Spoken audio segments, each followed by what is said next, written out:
નમસ્તે.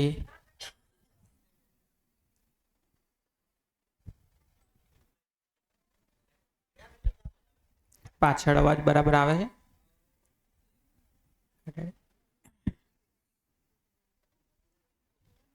તો શિબિરના ચોથા દિવસમાં આપ સૌનું સ્વાગત. અને દર વખતની જેમ તમને લોકોને શું સમજાયું 3 દિવસમાં, અથવા તો કાલની ચર્ચામાં, અથવા તો તમે આખા 3 દિવસનું કહેવા માંગતા હો તો એમાં એનું શેરિંગ લઈ લઈએ. કાલની ચર્ચામાં કોઈ પ્રશ્ન તમને થયો હોય સાંજે ઘરે જઈને, તો એના પર વાત કરી લઈએ. પછી આજની ચર્ચા શરૂ કરીએ, જેમાં પહેલા હું 3 દિવસનો સાર રજૂ કરી દઉં. 3 દિવસમાં શું ચર્ચા કરી, પછી આજની જે ચર્ચા કરવી છે એ શરૂ કરીએ.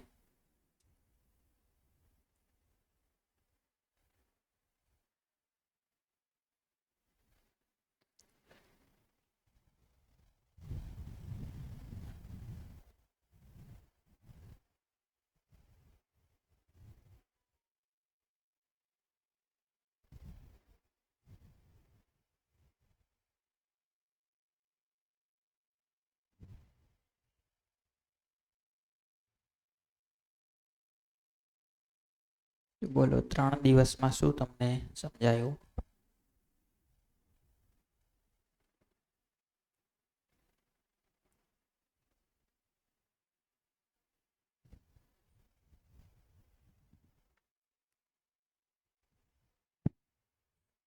નમસ્કાર.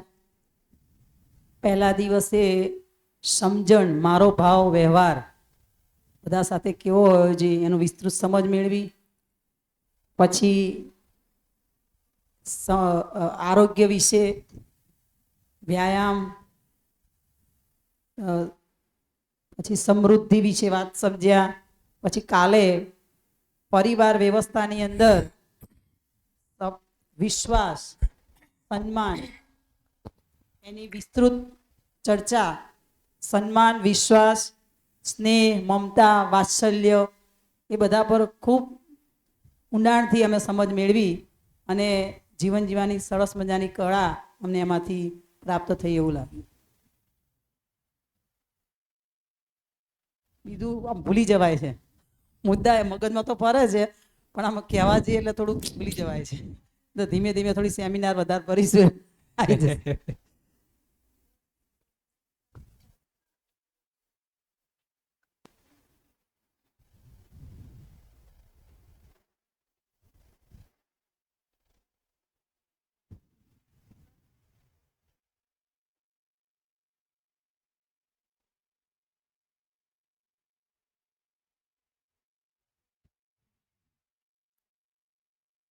બીજા કોઈનું શેરિંગ કંઈ?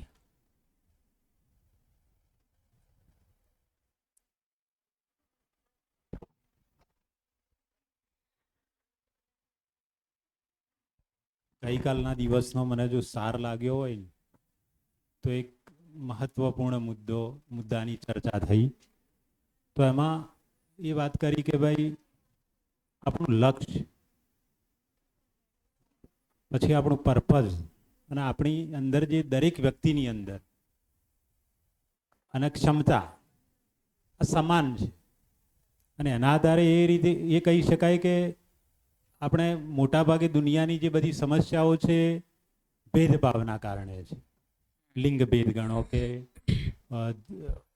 પરંપરા ભેદ ગણો કે પછી તમામ પ્રકારના ભેદભાવના આધારે બધી સમસ્યાઓ છે. પણ જો આપણે બધા એ જાણી લઈએ કે ભાઈ આપણું લક્ષ્ય તો સમાન છે, સુખી થવું. બીજું કે એનો કાર્યક્રમ પણ સમાન છે અને ક્ષમતા પણ સમાન છે. આ ભલે પાત્રતા કે યોગ્યતા અલગ હોઈ શકે, પણ આપણી દરેક વ્યક્તિની અંદર ક્ષમતા તો સમાન છે. તો પછી આ ભેદભાવ, આના આધારે આપણે ભેદભાવ દૂર કરી શકીએ. બિલકુલ, બિલકુલ. સરસ.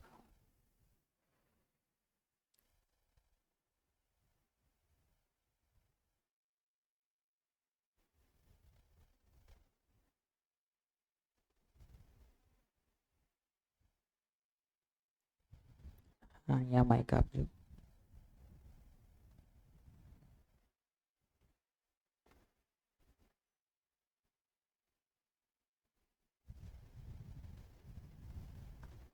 નમસ્તે. આ મારી છઠ્ઠી શિબિર છે. મને સમજાય છે બધું, મને સમજમાં પણ આવે છે, પણ જ્યારે હું એને માની પણ લઉં છું, જાણી પણ લઉં છું, પણ જ્યારે મારે એને પ્રેક્ટિકલી હું જ્યારે અપ્લાય કરવા જાઉં છું ને, ત્યારે મને એમ લાગે છે કે આ પોસિબલ છે કે નહીં, અને મારો જે વિશ્વાસ છે ને એ થોડો ડગમગે છે, અને મને એમ લાગે છે કે હું કરી શકીશ કે નહીં, કારણ કે હું થોડી મારી એવી પાત્રતા અને મારી થોડી શું કહેવાય એને યોગ્યતા મારી એવી થોડી ઘણી બની છે. હું એમ નથી કહેતી કે મારી યોગ્યતા બહુ બની છે, બટ મારી એવી થોડી યોગ્યતા બની છે કે હું આમાં હજી થોડું સારું કામ કરી શકું.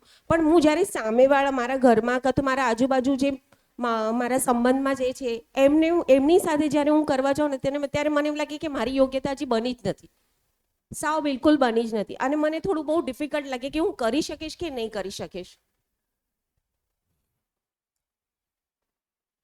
તો જો ટાર્ગેટ એ લઈને ચાલો છો કે અલ્ટિમેટલી તો બધાને સમજાવવા છે, તો પછી અઘરું પડશે યોગ્યતાનો વિકાસ કરવો. મને મારા પર હજી વધારે કરવું પડશે, કારણ કે હું એ લોકોને તો નહીં કરી શકું. એટલે જ્યાં સુધી મારી પૂરી યોગ્યતા નહીં બની શકે ત્યાં સુધી હું કોઈને એવી રીતે એ મારું અનુકરણ કરશે જ નહીં, એટલે હું એ કરી જ નહીં શકું. પણ મને એ સમજણ પડે છે લાઈક. બિલકુલ. જેમ કે હમણાં કોરોનાનો સમય હતો, તો જે લોકોને કોરોનાની તકલીફ થઈ હોય એમની મદદ કરવા તમારે જવું હોય તો પહેલું ધ્યાન શું રાખવું પડે? તમારે પોતે પીપીઈ કિટ પહેરવી પડે. અત્યારે એની મદદ કરવા જતા આપણે રોગી થઈ જઈએ.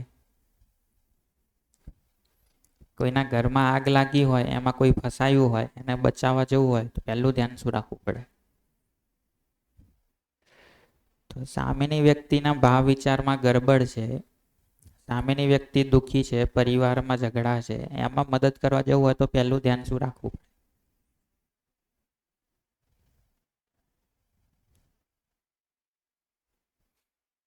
અત્યારે થાય એવું કે કોક બિચારું દુઃખી હતું ને હું મદદ કરવા ગયો ને અમે બે દુઃખી થઈ ગયા. હવે કોક ત્રીજાને બોલાવો કે જે બેને બચાવે.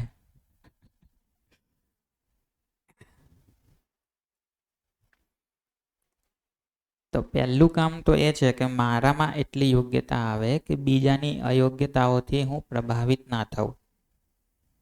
પહેલું સ્ટેપ તો એ છે. તો જ હું એની સાથે કામ કરી શકીશ કંઈક. જો એની અયોગ્યતાઓથી હું પ્રભાવિત થઈ જઈશ તો પછી હું એની સાથે કામ તો નહીં જ કરી શકું, ઉપરથી હું હેરાન થઈ જઈશ. અને પોતાની યોગ્યતા કઈ રીતે વિકસશે? કે પોતાનામાં એ જોવું પડશે કે મારા ભાવ વિચાર મારી સમજણના આધારે ચાલે છે કે બીજા લોકો જેવો વર્તન કરે છે, જેવો વ્યવહાર કરે છે એના આધારે ચાલે છે. કલ્પનાશીલતા પર ધ્યાન આપવું પડશે કે મારી સમજણના આધારે ચાલે છે કે બહાર બનતી ઘટનાઓના આધારે ચાલે છે. એમાં જેમ જેમ એવું લાગતું જશે કે મારી કલ્પનાશીલતા તો જે છે એ મારી સમજણના આધારે જ ચાલે છે, પછી હું યોગ્ય છું બીજાની સાથે કામ કરી શકું.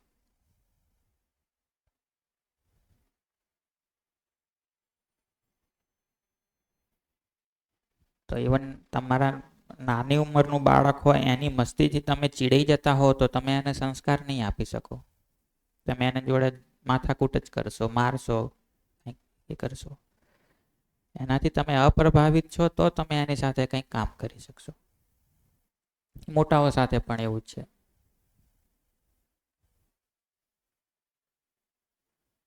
એના ઉપર તો ઘણું કામ કરવું પડશે અને લાંબુ કામ છે, કારણ કે એટલા બધા લોકોને આપણે રિમોટ આપી રાખ્યા છે કે એ બધામાં હવે એટલી બધી ટેવ પડી ગઈ છે આપણને, એટલી બધી માન્યતાઓ છે કે આમ થવું જોઈએ, આમ થવું જોઈએ, આને આમ કરવું જોઈએ, આમાં આમ થવું જોઈએ. એ બધાને અહીંથી ચેક કરવી પડશે કલ્પનાશીલતામાં, અને એ લાંબુ કામ છે.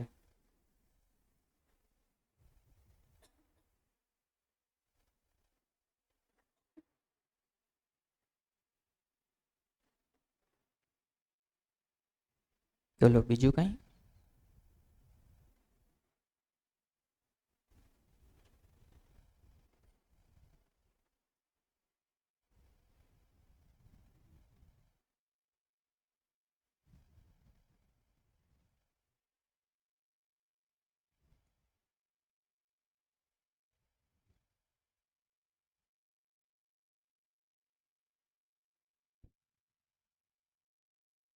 અને જે તમે શરૂઆતમાં કીધું ને કે આ બધું જે કહેવાય છે એ જાણી તો લીધું છે, સ્વીકારી લીધું છે, પણ જીવવામાં નથી આવતું. તો એમાં પણ હું એમ કહીશ કે જો જાણી લીધું છે તો જીવવામાં આવી જ જાય.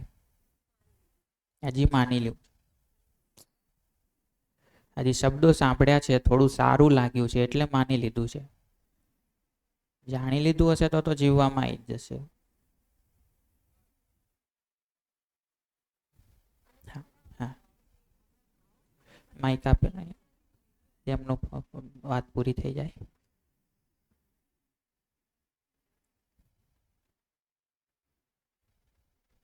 અને કાલે જે તમે ભાવ સમજાવ્યા ને, એ ભાવ એકબીજાથી રિલેટેડ નથી લાગતા? છે જ ને. હા, કારણ કે સન્માન છે, વિશ્વાસ છે, મમતા, આ બધાથી કો રિલેટેડ હોય ને, રિલેટેડ થઈ જાય. ધીરે ધીરે એ બધા વચ્ચે રિલેશન સમજાય અને લાગે કે બધા ભાવ તો અલ્ટિમેટલી એક જ છે. એ જ તો ખરેખર આપણી સમજણ તરફ આગળ વધીએ છીએ. બાકી તમે બધાને આમ ટુકડા ટુકડા પાડીને અલગ અલગ જોશો તો એ સમજવા માટે, શરૂ કરવા માટે બરાબર છે, પણ અલ્ટિમેટલી તો ભાઈ ભાવ બધા મૂળરૂપે એક જ છે.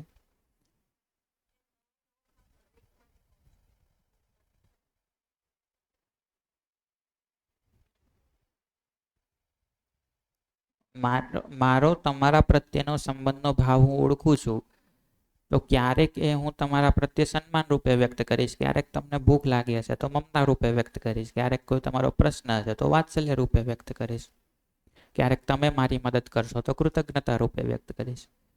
પણ છે તો મૂળ સંબંધ.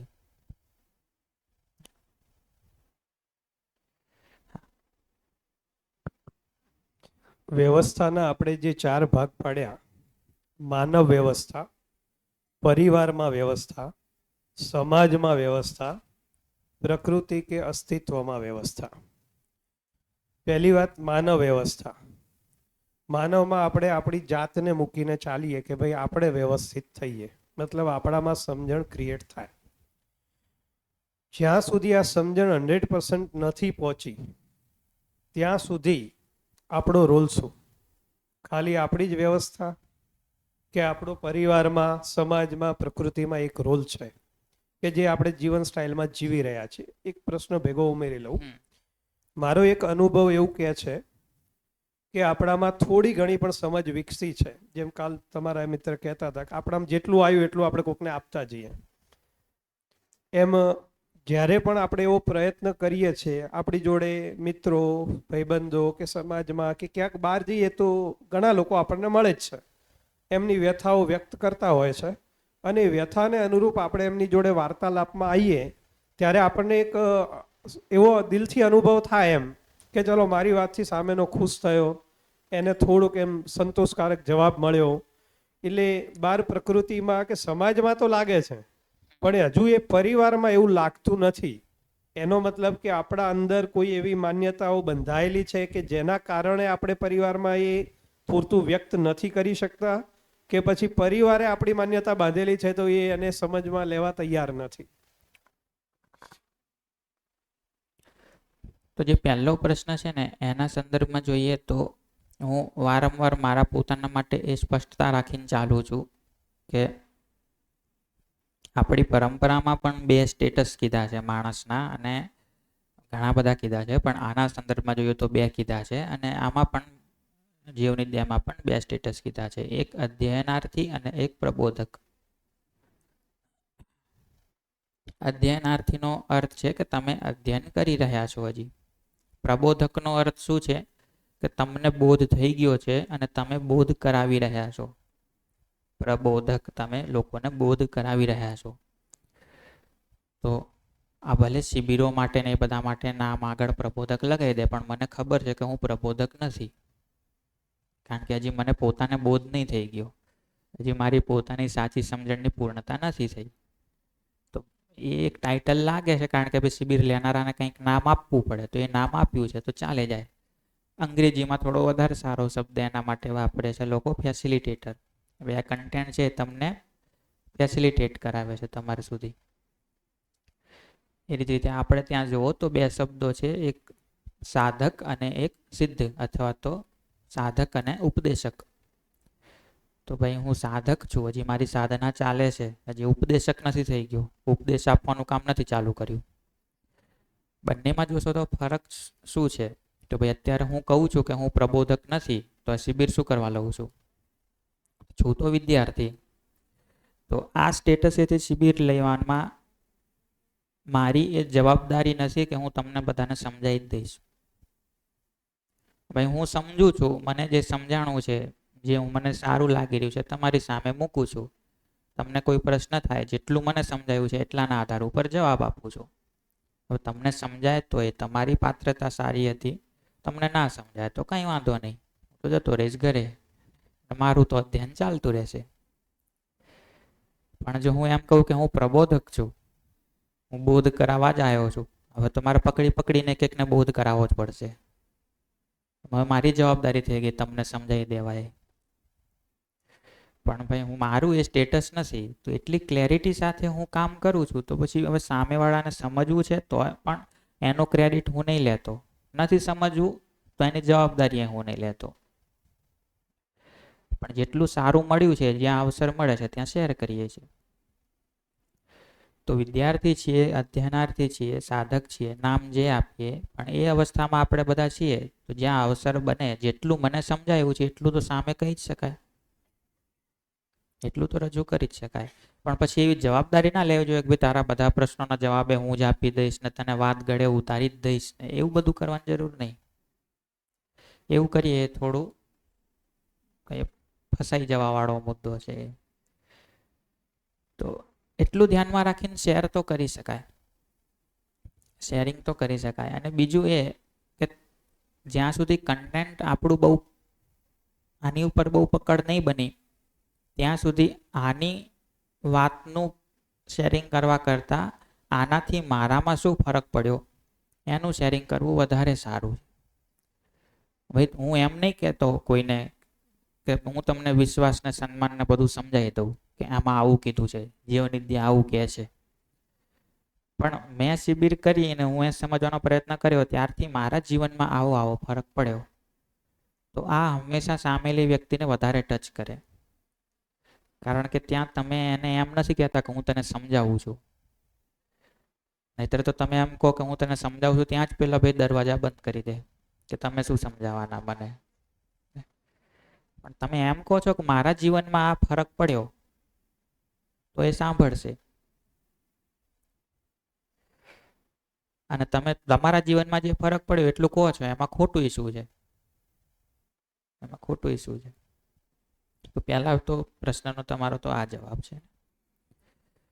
બીજું જે પૂછ્યું એમાં એ વાત તો છે કે તમે બહાર સારો વ્યવહાર કરવા માંગો તો થોડું ઇઝીલી કરી લો. કારણ કે જેમ કે આપણે બંને આ શિબિરમાં પહેલી વાર મળ્યા, તો હવે આપણે સારો વ્યવહાર કરવો હોય તો ઇઝીલી કરી શકીએ. કારણ કે આની પહેલાની મારી ભૂલો તમને નહીં ખબર, તમારી ભૂલો મને નહીં ખબર. તો હું તો તમને એકદમ ફ્રેશ જોઉં છું, અત્યારે જ જોઉં છું. તમે મને ફ્રેશ જોવો છો, અત્યારે જ જોવો છો. આપણે ઇઝીલી આ બધા મૂલ્યોનો અભ્યાસ કરી શકીએ જીવવામાં. એકબીજાને સારા છે, સુખી કરવા, સુખી થવા જ માગે છે, એવી એક સ્વીકૃતિ સાથે શરૂ કરી શકીએ. પણ જ્યાં વર્ષોથી રહીએ છીએ જેની સાથે, એની સાથે તો આપણે ઘણી બધી માન્યતાઓ એમની વિશે બનાવી રાખી છે, એમણે ઘણી બધી માન્યતાઓ આપણા વિશે બનાવી રાખી છે. એના કારણે એ ગેપ નડે છે આપણને. આપણી માન્યતાઓ છે કે જે નડે છે, એમની એ માન્યતાઓ છે જે નડે છે. તો એટલા માટે ઘણા લોકો એને કહેતા હોય નિકટ દોષ નડે છે. બહુ નજીકના લોકો સાથે તમે કંઈક કરવા જાઓ તો તમારી ઘણી બધી ભૂલો એમને ખબર છે, એટલે એ નડે. પ્લસ તમે ઘણી બધી માન્યતાઓ એમના વિશે માની રાખી છે કે આ તો આવા જ છે, આમને જોડે તો આટલું જ થાય, આમને તો આનાથી વધારે નહીં ખબર પડે. એ બધું જે માની રાખ્યું છે એ પણ આપણને નડે, એમણે જે માની રાખ્યું છે એ નડે.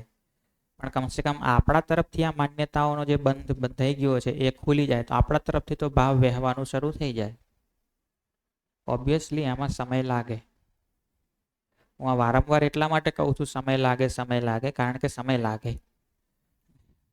ઘણી વાર લોકો જીવનવિદ્યા શિબિર કરીને પછી એટલા ઉત્સાહમાં આવી જાય કે અઠવાડિયામાં પરિવારમાં બધું ઠીક કરી નાખું ને, 2 મહિનામાં સમાજમાં ઠીક કરી નાખું ને, 4 મહિનામાં તો પ્રકૃતિ નાખી સેટ કરીને મૂકી દઉં. એવું ના થાય ભાઈ.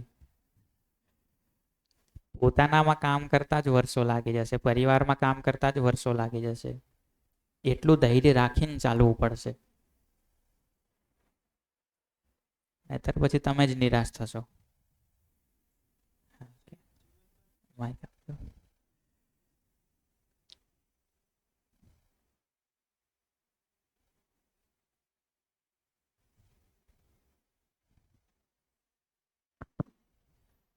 શાસ્ત્રોનો અભ્યાસ કર્યા પછી અને આટલા વર્ષની ઉંમર પછી પણ જે લોકો જીવનમાં સક્સેસ થયા છે, એમના અનુભવો અને એમનું પણ જે પણ જોઈએ છે, તો હંમેશા એવું લાગે છે કે એ લોકોએ પોતાના પરિવારને ડેવલપ કર્યું અથવા પરિવારમાં સમજણ આપીને પરિવારને સુખી કરી દીધા. આવા દાખલાઓ ક્યાંય જોવા મળતા નથી.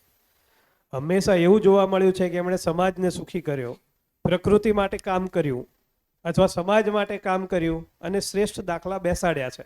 એનો મતલબ કે પોતાની સમજણ પછી પરિવારમાં સમજણ આપવા ન રહેવાની જગ્યાએ પરિવારને છોડીને બહાર જઈને બહુ બધું ઘણું બધું કામ કર્યું, એવા દાખલાઓ બહુ છે.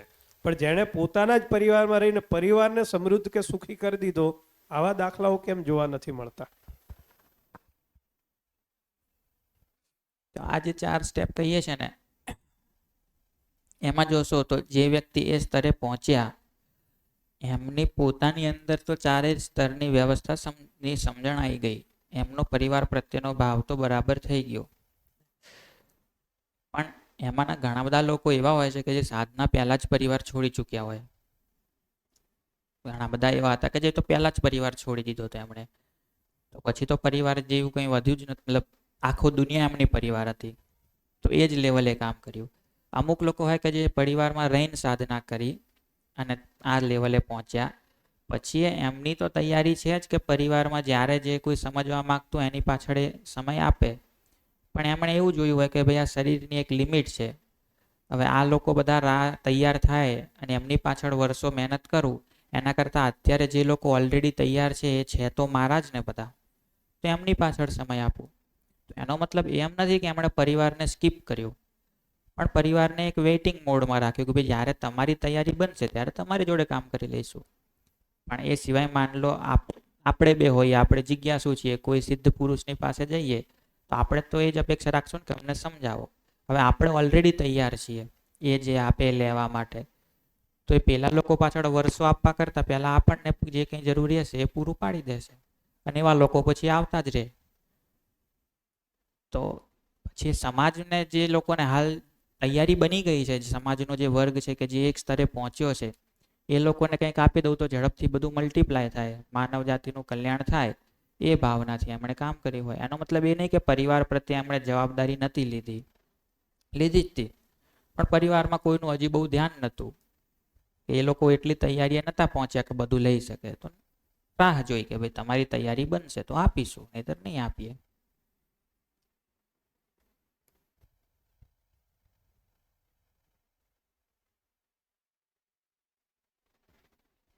અને ઘણા બધા લોકો તો સાધના પહેલા જ પરિવાર છોડી જતા રહેલા. કોઈ કરતા જેમણે પરિવારને સાથે રાખીને સાધના કરી. બીજું એવું પણ બની શકે કે આપણે જે આપણા પરિવારના કે આપણા જે નજીકના સંબંધમાં જે વ્યક્તિઓ છે, તો આપણે એવી માન્યતા બાંધી દીધી છે કે એની યોગ્યતા નથી, કાં તો એવું આપણે માની લીધું છે કે એ જે આપણે કંઈ પણ સારી સલાહ આપતા હોય ને તો પણ આપણે લઈએ નહીં, પણ આપણે જો બહારવાળું એ કહે ને તો આપણે તરત કરવા લાગીએ. એટલે એક આપણે એવી માન્યતા રાખી દીધી છે કે આ કે એ સાચું નથી. આપણે એવી માન્યતા બાંધી દીધી છે. એ માન્યતા એટલા માટે બંધાઈ ગઈ છે કારણ કે એ વ્યક્તિનું આચરણ એ લેવલનું નથી, એ આપણને ખબર છે. પણ ખાલી માન્યતા પણ નથી, સાચું છે. સાવ એવું નથી કે માન્યતા છે. જેમ કે તમારાથી જે ભૂલો થઈ છે કે આજે તમારાથી જે ભૂલો થાય છે તમારા પરિવારમાં ખબર છે લોકોને, તો હવે તમે ત્યાં જઈને એમ કહેશો કે આપણે માનવીય વ્યવહાર કરવો જોઈએ, પણ એમને ખબર છે કે તમારાથી કેટલો અમાનવીય વ્યવહાર થાય છે, તો એ તમને નહીં સાંભળે.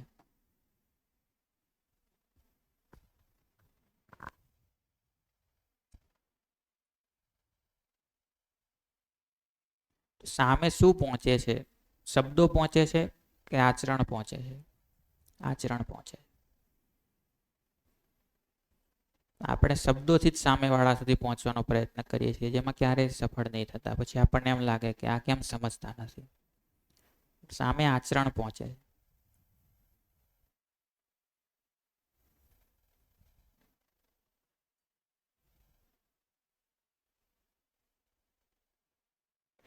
આપણે ઘરે કોઈ કહેતું હોય તો આપણે નથી માનતા, એ વસ્તુ સમજણ પડી. પણ આપણે બહારની વાત તરત માની લઈએ છીએ. આપણને નથી ખબર કે એ પોતાના આચરણમાં રાખે છે કે નહીં. તો પછી આપણે એમની વાત કેમ તરત માની લઈએ છીએ? કારણ કે આપણો જે બાય ડિફોલ્ટ નેચર છે તો એ જ છે કે વિશ્વાસપૂર્વક જીવીએ. તો તમે જોશો કે એવા વ્યક્તિ પ્રત્યે તમે જીવવાનું તો વિશ્વાસપૂર્વક જ શરૂ કરો છો. ધીરે ધીરે તમને દેખાય કે એના આચરણમાં તો ઘણી ગડબડ છે, પછી તમને એમ થાય કે મારો વિશ્વાસ તૂટ્યો આ માણસ પરથી. પણ શરૂ તો આપણે વિશ્વાસપૂર્વક જ કરીએ છીએ જીવવાનું, વિશ્વાસપૂર્વક જ જીવવા માંગીએ છીએ બધા સાથે. આપણો સ્વભાવ છે વિશ્વાસપૂર્વક જીવવો. તો તમે એવું કહેવા માંગો છો કે બહારના જે વ્યક્તિ આપણને કહે છે આપણે એવું માની જ લઈએ છીએ કે એના આચરણમાં છે, એટલે આપણે એમની વાત તરત માનીએ છીએ એવું? એ કહે છે તો એમના આચરણમાં હશે એવું માની લઈએ છીએ. પણ ત્યાંય હું તો એમ કહું છું કે હવે એવું માનવાનું ચાલુ કરતા પહેલા થોડું જાણી લો. જેમ કે સ્વામી વિવેકાનંદજીનો એક પ્રસંગ છે ને, કે એ સ્વામી રામકૃષ્ણ દેવને જ્યારે શરૂમાં મળવા જતા હતા, રામકૃષ્ણ પરમહંસ એમના ગુરુ હતા ને, તો રામકૃષ્ણ પરમહંસ એમ કહેતા હતા કે મને ધનનો સ્પર્શ પણ સહન નહીં થતો. વાપરવાનું, સંગ્રહ કરવાનું તો બાજુ માર્યું, મને ધનનો સ્પર્શ પણ સહન નહીં થતો. એટલે સ્વામી વિવેકાનંદને એમ થયું કે લાવો પરીક્ષા કરીએ એમની. એટલે જ્યાં આવીને બેસવાના હતા જે આસન ઉપર, સ્વામી વિવેકાનંદજી ત્યાં થોડા પહેલા પહોંચી ગયા અને એક સિક્કો લઈને એક ગાદલાની નીચે મૂકી દીધો, તો ચાદરની નીચે મૂકી દીધો કે જ્યાં દેખાય નહીં. તો રામકૃષ્ણ પરમહંસ આવીને બેઠા, અને જેવા બેઠા એવા જાણે કરંટ લાગ્યો એમ ઊભા થઈ ગયા કે શું પડ્યું છે નીચે, કંઈક છે. અને પછી શિષ્યોએ જોયું તો કોકે સિક્કો મૂકેલો હતો. એટલે સ્વામી રામકૃષ્ણ પરમહંસ સમજી ગયા કે આ કોણે પરીક્ષા કરી મારી. પણ પછી એમણે અમને ગુરુ તરીકે સ્વીકાર્યા. તો તમે એવી રીતે પરીક્ષા કરીને સ્વીકારી શકો.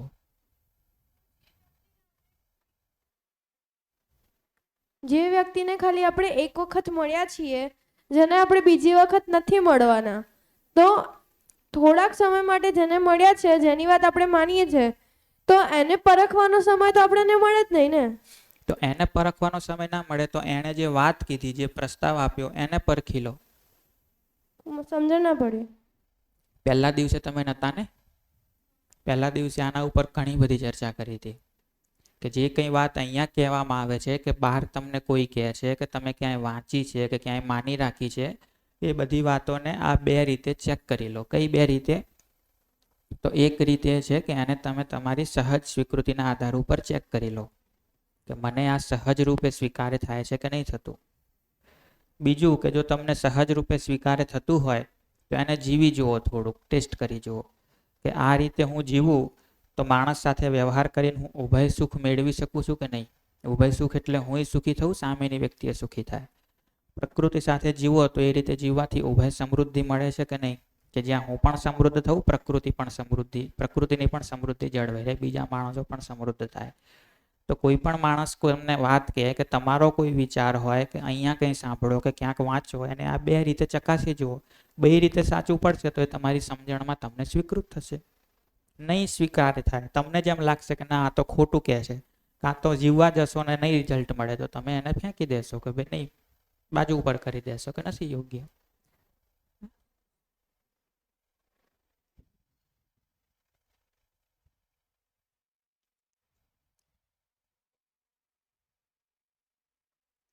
તો પહેલા દિવસે જોઈએ તો આપણે ચર્ચા અહીંયાથી ચાલુ કરી હતી કે જીવવા માટે, સારી જિંદગી જીવવા માટે સમજણ, સંબંધ, સુવિધા ત્રણેયને સાથે રાખીને ચાલવાની જરૂર છે. ખાલી સુવિધાઓના આધારે જીવી લઈશું અને સુખી થઈ લઈશું એવું માનતા હો તો એને જરાક ચેક કરી લેવાની જરૂર છે સમજણ શેને કહીશું તો માનવમાં વ્યવસ્થા, પરિવારમાં વ્યવસ્થા, સમાજમાં વ્યવસ્થા અને પ્રકૃતિ અસ્તિત્વમાં વ્યવસ્થા, એ 4 સ્તરની વ્યવસ્થાને સમજવી અને સંબંધ અને સુવિધાના ક્ષેત્રે જોઈએ તો આ 4 સ્તર ઉપર જીવવું કે જેથી ઉભય સુખ ઉભય સમૃદ્ધિ સુનિશ્ચિત કરી શકાય. આટલો મુદ્દો છે એ શિક્ષણ સંસ્કારનો મુદ્દો છે, સમજવાનો મુદ્દો છે. આટલો મુદ્દો છે શિક્ષણનો મુદ્દો છે, આટલો મુદ્દો છે જીવવાનો મુદ્દો છે. ખાલી સુવિધાના ક્ષેત્રે જોઈએ છે તો આટલામાં જીવતા હોય તો કંઈક જીવો જેવું, પશુઓ જેવું જીવીએ છીએ. આખું સાથે રાખીને જીવીએ છીએ તો માનવ ચેતનામાં જીવીએ છીએ. તો આ જીવ ચેતનામાંથી માનવ ચેતનામાં સંક્રમણ થાય એને જ કહીએ છીએ સાચો વિકાસ. અને આ હમણાં જ વાત કરી કે આ રીતે અહીંયા જે કહેવાય છે, ગમે ત્યાં જે કહેવાય છે એને ચકાસી લો. માનવમાં વ્યવસ્થાની વાત શરૂ કરી ત્યારે આપણે જોયું કે હું શરીરથી કંઈક અલગ છું અને શરીરને મારા નિર્ણયપૂર્વક ચલાવું છું. તો મારી જે જરૂરિયાતો છે એ કંઈક અલગ છે, શરીરની જરૂરિયાતો છે એ અલગ છે. આની નાનકડી એક્સરસાઇઝ આપણે અહીંયા કરી હતી અને એના પછી 2 ભાગમાં વહેંચી હતી.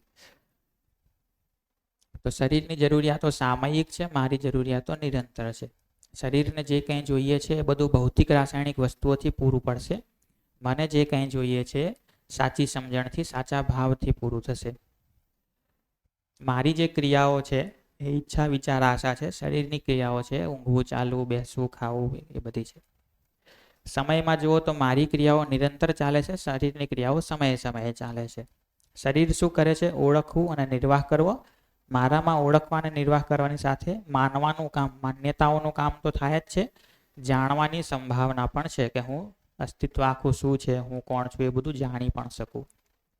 તો હું એક ચૈતન્ય એન્ટિટી છું, ચૈતન્ય એકમ છું અને શરીર જે છે એ જડ છે. એની સાથે આપણે એ જોયું હતું કે આ જે જડ વાસ્તવિકતાઓ છે જે નિરંતર નથી રહેવાની, જે સીમિત જ રહેવાની, એનાથી હું મારી જરૂરિયાતો પૂરી કરવાનો પ્રયત્ન કરું. ભોજન, કપડાં, ગાડી, બંગલા વગેરેથી હું સન્માન મેળવવાનો પ્રયત્ન કરું. તો કેટલું ભોજન, કેટલા કપડાં, કેટલું મોટું ઘર, કેટલી ગાડીઓ, કેવી ગાડી, એ કંઈ નક્કી નહીં થઈ શકે. તો હું એક અસીમિત સુવિધા સંગ્રહમાં ફસાઈ જઈશ. મને સતત એમ લાગ્યા કરશે કે મારી પાસે હજી પૂરતું નથી, હજી વધારે જોઈએ છે. તો હું વધારે ભેગું કરીશ કોઈ પણ રીતે. હજી લાગશે કે હજી સંગ્રહ વધ્યો પણ હજી પૂરતું નથી. તો આ એક કુચક્રમાં ફસાઈ જઈશું. તો એ બહુ બરાબર બારીકીથી જોવાની જરૂર છે કે આપણે આ કુચક્રમાં તો નથી ફસાયા ને. બધું ભેગું કર્યા જ કરીએ છીએ પણ સતત એમ લાગે છે કે હજી ઓછું પડે છે, હજી વધારે જોઈએ, હજી કંઈક નવું જોઈએ. મારી ક્રિયાઓને જોઈએ તો ઈચ્છા વિચાર આશા રૂપે મારી ક્રિયાઓ દેખાય છે. ત્રણેયને સમેટીને કહીએ તો કલ્પનાશીલતા જેવું કંઈક મારામાં ચાલે છે. કલ્પનાશીલતાના આધારે જ હું કંઈક વ્યવહાર કરું છું, કંઈક કાર્ય કરું છું, તો વ્યવસ્થામાં ભાગીદારી કરું છું. કલ્પનાશીલતાનો એક સોર્સ છે માન્યતાઓ, કે માન્યતાઓના આધારે મારી કલ્પનાશીલતા ચાલે. તો મેં સંબંધો વિશે કંઈક માની રાખ્યું છે, પરિવાર વિશે કંઈક માની રાખ્યું છે, મારા વિશે કંઈક માની રાખ્યું છે, ને વિશ્વાસ વિશે કંઈક માની રાખ્યું છે, પ્રેમ વિશે કંઈક માની રાખ્યું છે, પતિ પત્ની સંબંધ વિશે કંઈક માની રાખ્યું છે, મા બાપના દીકરા સાથેના સંબંધ વિશે કંઈક માની રાખ્યું છે, સમાજ વિશે કંઈક માની રાખ્યું છે. એ બધી માન્યતાઓના આધારે કલ્પનાશીલતા ચાલે. બીજો ભાગ છે કે સંવેદનાઓના આધારે કલ્પનાશીલતા ચાલે. કે હું આંખથી કંઈક જોઈને સુખી થઈ જાઉં એવી કલ્પનાશીલતા બને, કંઈક ખાઈને સુખી થઈ જવું એવી કલ્પનાશીલતા બને. તો એ સંવેદનાઓના આધારે ચાલે. ત્રીજો સોર્સ છે સહજ સ્વીકૃતિના આધારે, મારી સમજણના આધારે મારી કલ્પનાશીલતા ચાલે. સાચું શું છે એ સમજીને, મને સહજ સ્વીકાર્ય શું છે એ ચકાસીને મારી કલ્પનાશીલતા ચલાવું. થોડું ઓબ્ઝર્વેશન પોતાનામાં કરીએ તો દેખાય કે માન્યતાઓ તો મારી બદલાતી રહેશે, માન્યતાઓ તો મારી બહારથી બનતી રહેશે, કોઈકના પ્રભાવથી, કોઈકના દબાણથી, એનાથી બનતી રહેશે. એને મેં ચકાસી નથી હોતી. તો માન્યતાઓના આધારે ચાલું તો હું પરતંત્ર છું, કારણ કે એમાં મારું પોતાનું કંઈ હોતું નથી. બધું કંઈક બહારથી મેં સ્વીકારી લીધું છે, માની લીધું છે અને એના આધારે ચાલે જઉં છું.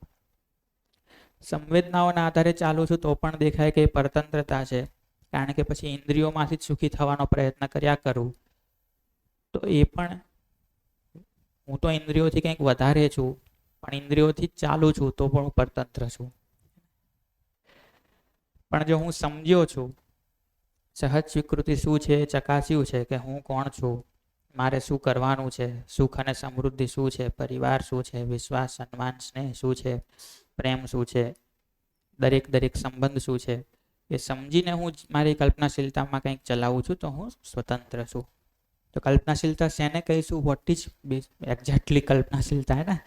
વોટ કલ્પનાશીલતા એક્ઝેક્ટલી ઇઝ? તો તમારી અંદર જે કંઈ વિચાર ચાલતા હોય, ક્યારેક તમને કોઈ ચિત્ર દેખાતું હોય, ક્યારેક કંઈક અવાજ સંભળાતા હોય પોતાની જ અંદર, ક્યારેક લાગતું હોય કોઈ ફિલ્મનો સીન ચાલે છે, કોઈક દ્રશ્ય ચાલતું હોય, એમાં કંઈક મૂવમેન્ટ હોય, કંઈક થતું હોય, બહુ બધું ચિત્રો પોતાની અંદર ચાલ્યા જ કરે, એ કલ્પનાશીલતા છે.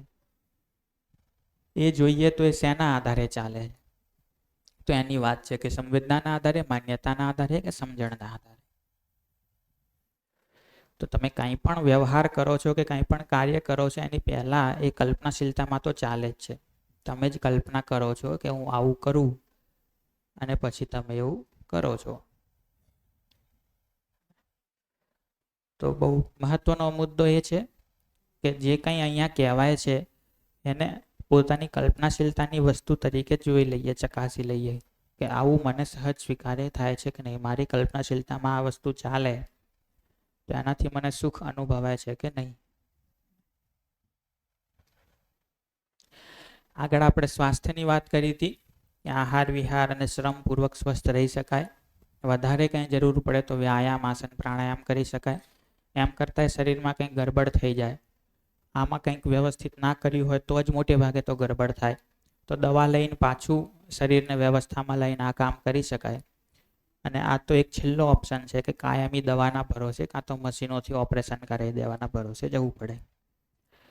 સ્વાસ્થ્યની વ્યાખ્યા કરી હતી કે શરીર મારા અનુસાર કામ કરે અને શરીરના દરેક અંગો વચ્ચે સુમેળ હોય, હાર્મની હોય, એવું શરીર છે તો સ્વસ્થ શરીર છે. સમૃદ્ધિ વિશે જોયું હતું કે જો શરીરથી સુખી થવાનો પ્રયત્ન કરીએ છીએ, વસ્તુઓથી સુખી થવાનો પ્રયત્ન કરીએ છીએ તો સમૃદ્ધિ આપણી ક્યારેય નિશ્ચિત નહીં થાય. ઘર તો ઘણું ભરી દઈશું, પૈસા ઘણા ભેગા કરી લઈશું, બેંક બેલેન્સનો આંકડો મોટો થતો જ જશે, પણ સમૃદ્ધ થઈ ગયા, હવે નથી જોતું વધારે, તો ઘણું થઈ ગયું, એવો ભાવ નહીં આવે. એવો ભાવ લાવવા માટે તો એ જોવું પડશે કે ભાઈ શરીર સ્વસ્થ રહે એટલા માટે, શરીરના પોષણ સંરક્ષણ માટે, શરીરના સદુપયોગ માટે, માત્ર મારા જ નહીં પણ આખી મારા ફેમિલીના, મારા પરિવારના શરીરના પોષણ સંરક્ષણ સદુપયોગ માટે જે કંઈ જોઈએ એને હું નક્કી કરી લઉં કે કેટલું જોઈએ. સીમિત એની માત્રા કોઈ ગણી જ શકાય કે આટલું ભોજન જોઈએ, આટલા કપડાં જોઈએ, આટલું ફર્નિચર જોઈએ, આટલું ઘર જોઈએ, આટલી ગાડી જોઈએ, એ બધું નક્કી કરી શકાય અને મેળવી શકાય. તો કેટલું જોઈએ છે એ સાચી સમજણથી નક્કી કરી શકાય અને એને યોગ્ય કૌશલ્યોથી મેળવી લઈએ તો આપણને એમ થાય કે મારી પાસે મને જેટલું જોઈએ એના કરતાં વધારે છે, તો આપણામાં સમૃદ્ધિનો ભાવ આવે. તો ફરી એકવાર કહું કે જરૂરિયાતો ઓછી કરી નાખવી જોઈએ, ઓછામાં પૂરું કરવું જોઈએ, આવું કંઈ નથી કહેતા, પણ કેટલું જોઈએ છે એ નક્કી તો કરવું પડશે. કારણ કે એ નક્કી નહીં કર્યું હોય તો આ ગ્લાસ જેવું થશે કે એમાં ગમે એટલું પાણી નાખ્યા કરશો તો એ ક્યારે ભરાશે નહીં. એ જ રીતે ઘરમાં ગમે એટલું ભર્યા કરશો, બેંકમાં ગમે એટલું ભર્યા કરશો તો ક્યારે એમ નહીં થાય કે ભરાઈ ગયા, છલકાઈ ગયા. તો એના માટે એક આધાર તો નક્કી કરવો પડશે. માનવમાં વ્યવસ્થા વિશે આટલું જોયું હતું. પછી પરિવારમાં વ્યવસ્થાની ચર્ચા ચાલુ કરી હતી, જેમાં જોયું હતું કે સંબંધ જે છે એ મારો તમારી સાથે છે, આપણા શરીર તો એમાં માધ્યમ છે. બીજું જોયું હતું કે જે ભાવ છે એ પણ એક સ્વયંનો બીજા સ્વયં સાથે છે. ભાવ કેટલા છે? તો 9 છે અને 9 સમજી શકાય છે, સમજીને સુખી થઈ શકાય છે. તો વિશ્વાસ, સન્માન, સ્નેહ, મમતા, વાત્સલ્ય, શ્રદ્ધા, ગૌરવ, કૃતજ્ઞતા અને પ્રેમ. એમાં આપણે શ્રદ્ધા સુધી કાલે પહોંચ્યા હતા, ત્યાં સુધીનું રિવિઝન કરી લઈએ, પછી આગળની ચર્ચા કરીએ.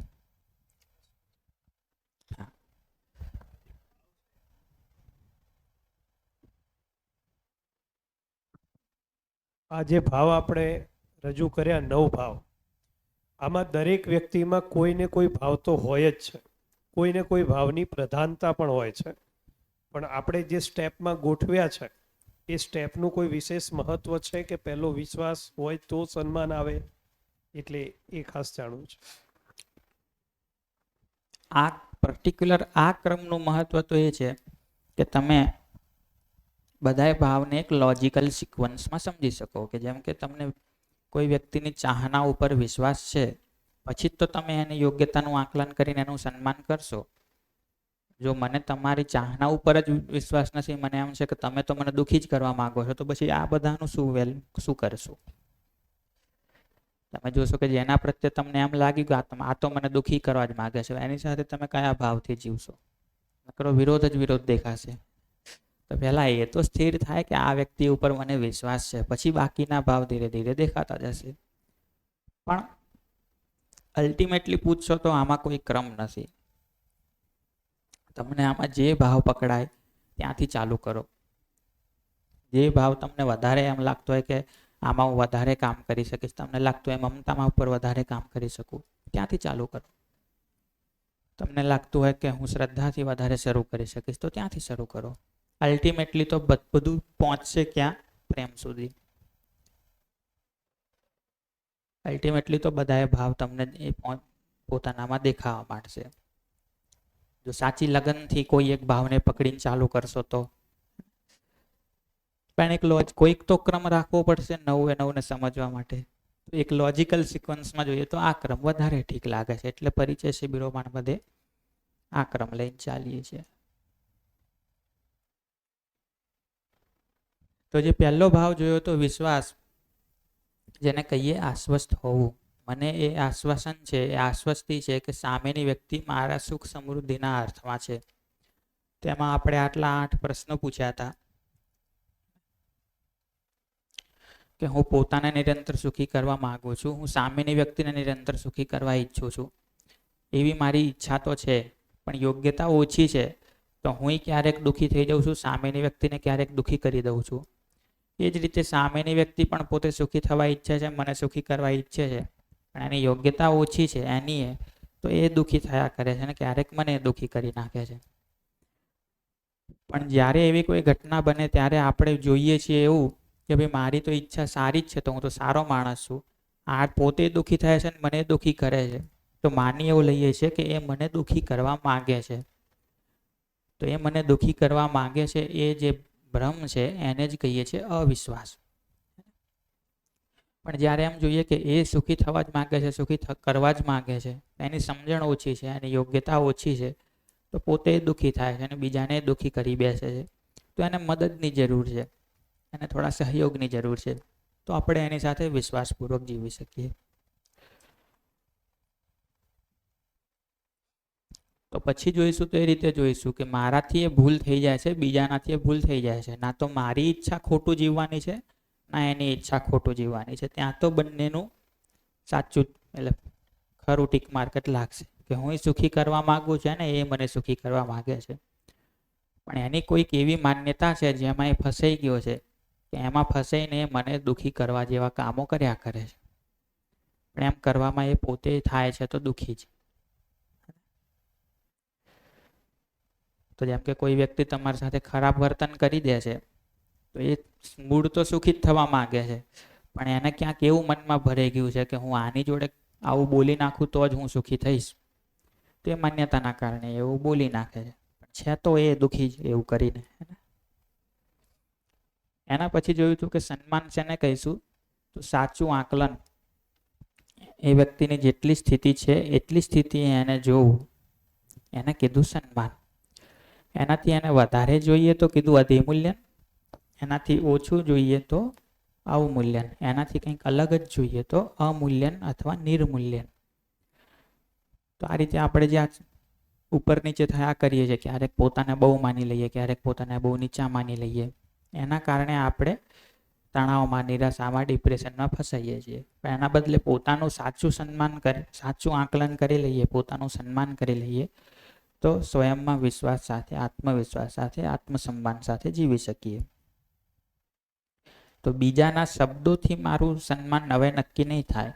સામેની વ્યક્તિ મારા વિશે શું બોલે છે એનાથી મારું સન્માન નક્કી નહીં થાય. કારણ કે મને ખબર છે કે મારી સ્થિતિ કેટલી છે. મારે બહાર લોકો આગળ સાબિત કરવાની કે લોકો મારા વિશે આવું જ બોલે એવું કરવાની જરૂર નહીં પડે. જો એવી જરૂર પડે છે કે બધા મારા વિશે આવું સારું સારું બોલે, તો એનો મતલબ એમ કે ક્યાંક મને જ હજી પોતાનામાં ડાઉટ છે, હજી મને જ મારામાં વિશ્વાસ નથી, એટલે મારે 12 બીજા આગળથી સર્ટિફિકેટ લેવા પડે છે. પણ જો હું પોતે પોતાનું સન્માન કરી શકું છું કે મારી આટલી સ્થિતિ છે, તો પછી બહારથી મારે એપ્રિસિએશન મેળવતા રહેવાની જરૂર નથી. તો એ જ ક્રમમાં જોયું હતું કે લક્ષ્ય, કાર્યક્રમ અને ક્ષમતા તો મારા અને સામેની વ્યક્તિના બંનેના સમાન જ છે. યોગ્યતામાં ક્યાંક અમે આગળ પાછળ હોઈ શકીએ. જો મારી યોગ્યતા ઓછી છે તો હું સામેની વ્યક્તિ સાથે રહીને સમજવાનો પ્રયત્ન કરીશ. જો મારી યોગ્યતા વધારે છે તો હું એની સાથે જવાબદારીપૂર્વક જીવીશ અને જ્યારે અવસર બનશે ત્યારે એને સમજાવવાનો પ્રયત્ન કરીશ. તો આ છે પૂર્ણ સન્માન. જેની સાથે વિશ્વાસના સન્માનપૂર્વક જીવીએ એને આપણે આપણા સંબંધી તરીકે સ્વીકારીએ. એ સંબંધી તરીકે સ્વીકારીએ એ જ ભાવને કહીએ સ્નેહ. તો જેને પણ પ્રત્યે સ્નેહ છે એના માટે કંઈક કરવું આપણને બહુ જ નહીં લાગતું. જેના પણ પ્રત્યે સ્નેહ છે એની આપણને ઈર્ષા નહીં થતી. અને જેના પણ પ્રત્યે સ્નેહ છે એના માટે જે કંઈ આપણે કર્યું એનો કોઈ આપણે હિસાબ નહીં રાખતા. તો લોકોને જ્યારે સંબંધી તરીકે સ્વીકારીએ છીએ ત્યારે એના શરીરના પણ પોષણની જવાબદારી લઈએ છીએ અને એની માનસિકતાની પણ પોષણ સંરક્ષણની, એના સંસ્કારોની સાચવણીની પણ જવાબદારી લઈએ છીએ. એ જ ભાવને કીધા મમતા અને વાત્સલ્યનો ભાવ. આપણે જોયું હતું કે મમતા તો બહુ ઇઝીલી પૂરી કરી જ દઈએ છીએ આપણે બધા બહુ સરસ રીતે. વાત્સલ્યમાં ક્યાંક ઊણપ રહી જાય છે, સંસ્કારોની જાળવણીમાં ક્યાંક ઊણપ રહી જાય છે, કેમ કે એમાં આપણી પોતાની યોગ્યતા એક લેવલની હોવી જોઈએ. અને કાલે આ જોયું હતું કે જેનામાં 4 સ્તરની સમજણની પૂર્ણતા છે, એ શ્રેષ્ઠતા છે. એ શ્રેષ્ઠતાની સ્વીકૃતિના ભાવને શ્રદ્ધા કહીએ છીએ. અને શ્રદ્ધાનો સાચો અર્થ એ છે કે એ શ્રેષ્ઠતાની પૂર્ણતા એનામાં જોઈને આપણે એના જેવા બનવાનો પ્રયત્ન કરીએ. એમના સદગુણો આપણા જીવનમાં આવે, એમનું આચરણ આપણામાં પણ આવે એવો પ્રયત્ન કરીએ. તો એને કહેવાય શ્રદ્ધાનો ભાવ.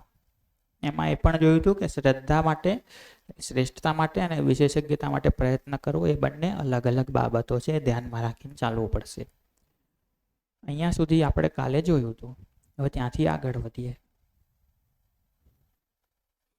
તો આપણને એ પણ દેખાશે કે ભાઈ ઘણા બધા લોકો જે સાચી સમજણની પૂર્ણતા સુધી હજી નહીં પહોંચી ગયા. ઘણા લોકો એવા છે કે જે હજી સાચી સમજણની પૂર્ણતા સુધી, શ્રેષ્ઠતા સુધી, છેક સુધી નહીં પહોંચી ગયા, પણ ઘણા આગળ તો નીકળ્યા છે. ઘણા આગળ નીકળ્યા છે. એમના જીવવામાં ઘણું બધું દેખાય છે. એમણે માનવજાતિ માટે, પરિવાર માટે ઘણું બધું કર્યું છે. ભલે હજી છેક નહીં પહોંચી ગયા, ખામીઓ છે, પણ મારા કરતાં તો આગળ છે ને એમને ઘણી મહેનત કરી છે. મારા કરતાં વધારે મહેનત કરી છે. મારા કરતાં વધારે સમજ્યા છે. મારા કરતાં વધારે સારું જીવ્યા છે. પરિવાર માટે, સમાજ માટે જેટલું મેં કર્યું છે એના કરતાં ઘણું વધારે એમણે કર્યું છે. પ્રકૃતિ માટે જેટલું મેં કર્યું છે એનાથી ઘણું વધારે એમણે કર્યું છે. આવું જેના પ્રત્યે દેખાય એ ભાવને કહીએ ગૌરવનો ભાવ, કે એ વ્યક્તિ ઉપર મને ગૌરવ છે કે જેમણે શ્રેષ્ઠતા માટે પ્રયત્ન કર્યો છે. એ ભલે પહોંચ્યા નથી, 4 લેવલની પૂર્ણતાએ નહીં પહોંચ્યા, પ્રયત્ન કર્યો છે.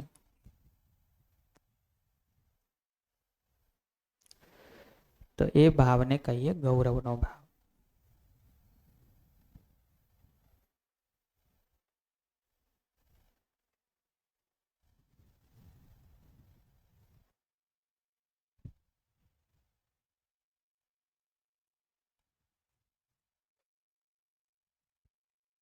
અને જે લોકોએ મારી શ્રેષ્ઠતા માટે પ્રયત્ન કર્યો છે, જે લોકોએ મને મદદ કરી છે, એ લોકો પ્રત્યે જે ભાવ બને એ કૃતજ્ઞતાનો ભાવ.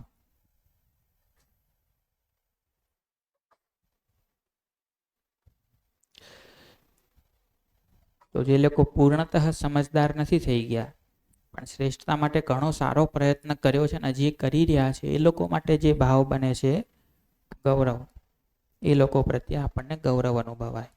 ઘણું સારું કામ કર્યું છે. અને જે લોકોએ હું આગળ આવી શકું, મારી શ્રેષ્ઠતા સુધીની ગતિ આગળ થઈ શકે, એ માટે જેમણે મને મદદ કરી છે, મારા માટે કંઈક પ્રયત્ન કર્યો છે, એ લોકો માટે જે ભાવ બને એ કૃતજ્ઞતાનો ભાવ.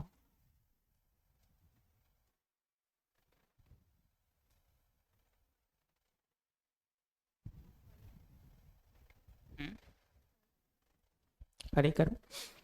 જે લોકો શ્રેષ્ઠતા સુધી નથી પહોંચ્યા, જે લોકો હજી ચારે સ્તરની સમજણને પૂરી નથી પામી શક્યા, ચારે સ્તર પર વ્યવસ્થામાં નથી જીવી શક્યા, પણ ઘણો બધો પ્રયત્ન તો કર્યો છે, કોઈ એક પર્ટિક્યુલર ફિલ્ડમાં, કોઈ બીજા ફિલ્ડમાં, મતલબ આ વિશેષજ્ઞતાવાળું નહીં, સમજણવાળું જ, પણ જેણે પોતાના ઉપર ઘણું સરસ કામ કર્યું છે, પરિવાર ઉપર ઘણું સરસ કામ કર્યું છે, કાં તો સમાજમાં ઘણું કામ કર્યું છે, કાં તો પ્રકૃતિ માટે ઘણું કર્યું છે. ચારે લેવલ ઉપર ભલે નહીં કરી લીધું હજી, પણ કોઈ એક લેવલમાં તો ઘણું બધું કર્યું છે. એ લોકો માટે જે ભાવ બને એ બને ગૌરવનો ભાવ.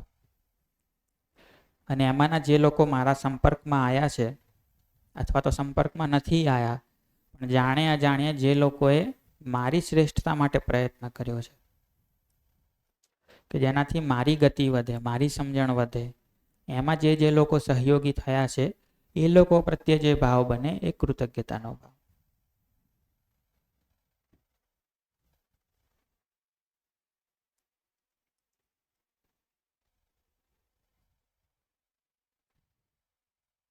તો ગૌરવ માટે એ જરૂરી નથી કે કોઈ પોતાના પ્રત્યે જ ગૌરવ થાય.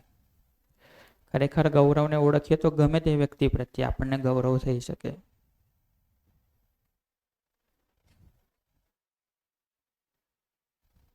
પછી ભલે આપણે એમને ઓળખતા ના હોઈએ, ક્યારેય મળ્યા ના હોઈએ, પણ એક કોઈ માનવ છે જેણે આવું કામ સરસ કર્યું છે, શ્રેષ્ઠતા માટે આવો પ્રયત્ન કર્યો છે, એવું ધ્યાનમાં આવે એટલે આપણો જે ભાવ બને એમના પ્રત્યે ગૌરવનો ભાવ.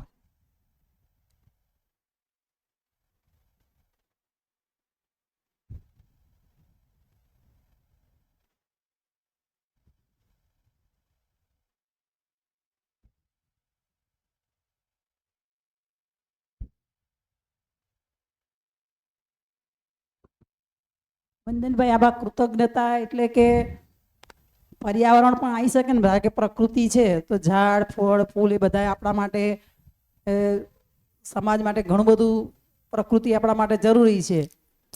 એવી જ રીતે કોઈ નિર્જીવ વસ્તુ પણ આવી શકે ને, ધારો કે અગ્નિ છે તો આપણને રસોઈ રાંધીને આપણે ખાઈએ છીએ, તો એ પણ એક આપણી એના પ્રત્યે પણ આપણે કૃતજ્ઞતા દાખવા માટે આપણા શાસ્ત્રમાં આપણું શીતળા સાતમ આપણે કરીએ છીએ કે ભલે સાવણી વગર આપણને ચાલે નહીં, તો સાવણી પણ ભલે નિર્જીવ છે પણ કચરો વાળીને ઘર સાફ કરે છે, તો આપણે એના પ્રત્યે કૃતજ્ઞતા દાખવા માટે જ મેં ક્યાંક એવું વાંચ્યું છે સંસ્કૃતિ પૂજનની અંદર કે આપણે એના પ્રત્યે કૃતજ્ઞતા દાખવી એ અનુસંગત બરોબર છે એવું કહેવાય ને. હા ને, એમાં થોડુંક એટલું જોવું પડશે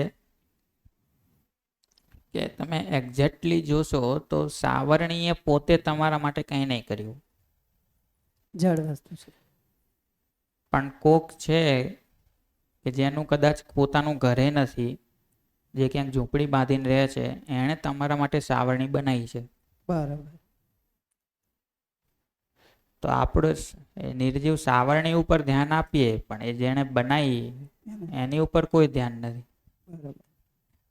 એટલે કહેવાનો મતલબ કૃતજ્ઞતા એટલે કોઈ આપણા માટે કંઈ કર્યું છે એની સામે આપણો ભાવ સારો હોવો જોઈએ, કૃતજ્ઞતા દાખવવી જોઈએ, એવો એનો મતલબ થાય. બરોબર, રાઈટ.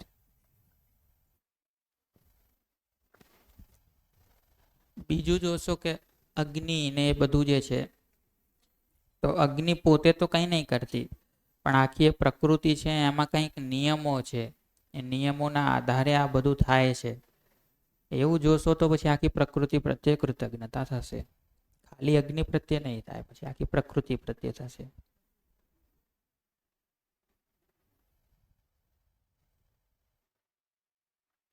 તો જેમ કે તમને પૂછું કે તમે હમણાં એક તમારી નોટ ડાયરીના છેલ્લા પાને એક લિસ્ટ બનાવો કે આ શિબિર આપણે અટેન્ડ કરીએ છીએ, તો આમાં તમે કેટલા લોકો પ્રત્યે કૃતજ્ઞ છો? બનાવો.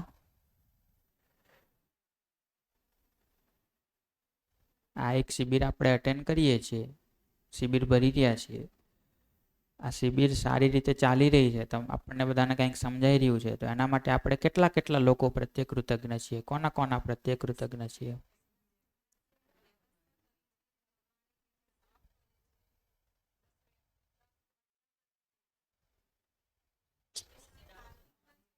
હે?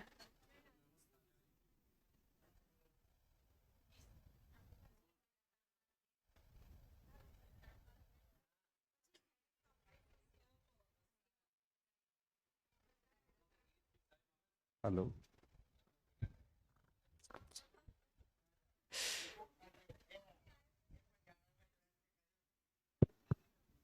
હલો. આ જ રીતની એક વાત આવી હતી કે જ્યારે કોઈ આપણને તાવ કે કશું બીમારી આવી જતી હોય છે અને ડૉક્ટર આપણને સાજા કરી દેતા હોય છે તો લોકો એ અ, દવા જે શોધ કરે છે એ લોકોનું આખી કોન્ફરન્સ હતી. તો આપણા પ્રધાનમંત્રી એ બોલ્યા હતા આમાં શરૂઆતમાં દાંતીવાડામાં આવ્યા હતા, પહેલો જ પ્રોગ્રામ હતો ત્યારે, કે જ્યારે કોઈ પણ તાવ કે કશું પણ થતું હોય, બીમારી આવતી હોય અને ડૉક્ટરના પાસે જાય અને એ ગોળીથી ઠીક થઈ જાય એટલે લોકો આશીર્વાદ ડૉક્ટરને આપે, પણ ગોળી બનાવનારને કદી કોઈ આજ સુધી આશીર્વાદ આપતા નથી. લોકો એમ કે ભાઈ ડૉક્ટરનું સારું થજો, પણ જેને ગોળી બનાવી એ સુધી લોકોનું ધ્યાન નથી જતું. એમ ગોળી જેને બનાવી એની ઉપર ધ્યાન આપો. એ ગોળી ભલે એમણે બનાવી પણ પછી બીજા ઘણા બધા શીખ્યા. હજી એ એકલો માણસ તો નહીં બનાય કરતો ને, આજ તો બીજા કોક બનાવે છે. મારા સ્કૂલમાં રિઝલ્ટ આવે ને 11-12નું, એટલે મૂળ 11-12ના ટીચરોને બધા યાદ કરે, પણ પેલો જે એકડો ગુંટાવ્યો હોય ને બાળ મંદિર વાળા ટીચર તો ક્યારેય કોઈ યાદ ના. સાચી વાત છે. એટલે ડગલે ને પગલે કૃતજ્ઞતા વ્યક્ત કરવી જ પડે, કારણ કે એકબીજા સાથે સંકળાયેલી જ છે વસ્તુ. તો એ ગોળી જે પેલા આ જે બનાવી રહ્યા છે, પ્લસ એને જે પેલા ગોળી સચવાય એના માટે જે પેલું પત્તું બનાવે છે એ તો બીજા કોક બનાવે છે ને પાછા. પછી ગોળીને બંને જે ભેગું કરવાનું કોકે મશીન બનાવ્યું, પછી ત્યાંથી ગોળી બનીને તમારે મેડિકલ સ્ટોર સુધી કોક લાવ્યું. એ મેડિકલ વાળો ત્યાં આખો દાડો બેઠો તમારી રાહ જોઈને કે હમણાં ગોળી લેવા આવશે.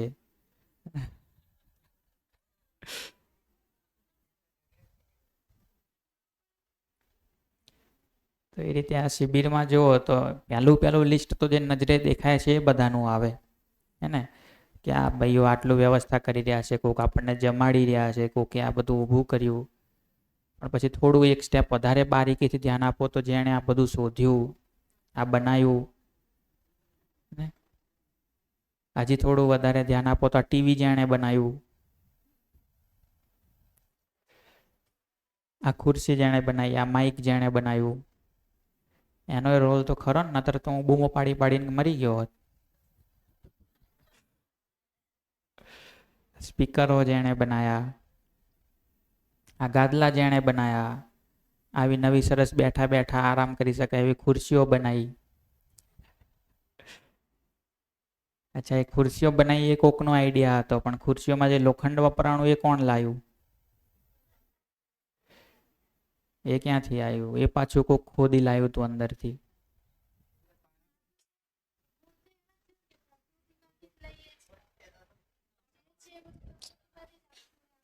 પ્રકૃતિમાંથી આવે છે. પ્રકૃતિમાંથી આવી ગયા પછી માણસોની આખી કેટલી લાંબી ચેઇન છે, ત્યારે પછી વસ્તુ આપણા સુધી પહોંચે છે. છેવટે તો બધું જ હશે અલ્ટિમેટલી પ્રકૃતિ સુધી જ, પણ પ્રકૃતિમાંથી એ આવી ગયું પછી આપણા સુધી પહોંચવામાં કેટલા લોકોએ એની પાછળ મહેનત કરી.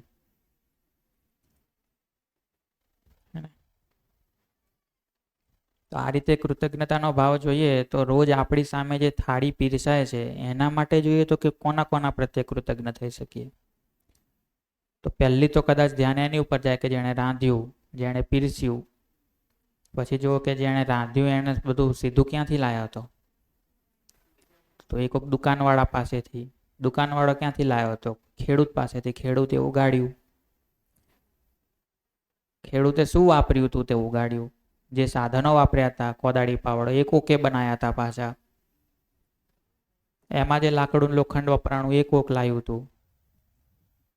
હવે એ લોખંડ બધું કઈ ડીસામાં તો લોખંડ નીકળતું નથી ને, તો અહીંયા કઈ લોખંડનું કામ તમારે કરવું હોય તો ક્યાંકથી નીકળેલું લોખંડ અહીંયા લાવવું પડે, તો ટ્રાન્સપોર્ટેશન જેણે કર્યું ને. તો એ ભાવથી જુઓ તો રોજ જમવા બેસો ત્યારે આખી દુનિયા પ્રત્યે કૃતજ્ઞ થઈ જવાય. એ આખી દુનિયા કેટલી મહેનત કરી રહી છે, કેટલા બધા માણસો, બાકી આટલી મોટી પ્રકૃતિ કંઈક કરી રહી છે, ત્યારે એક ટાઈમ ખાવાનું મળી રહ્યું છે મને.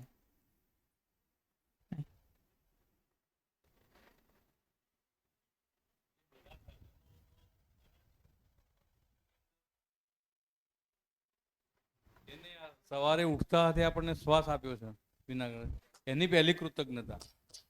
એને ખાધેલું પચાવ્યું એની કૃતજ્ઞતા.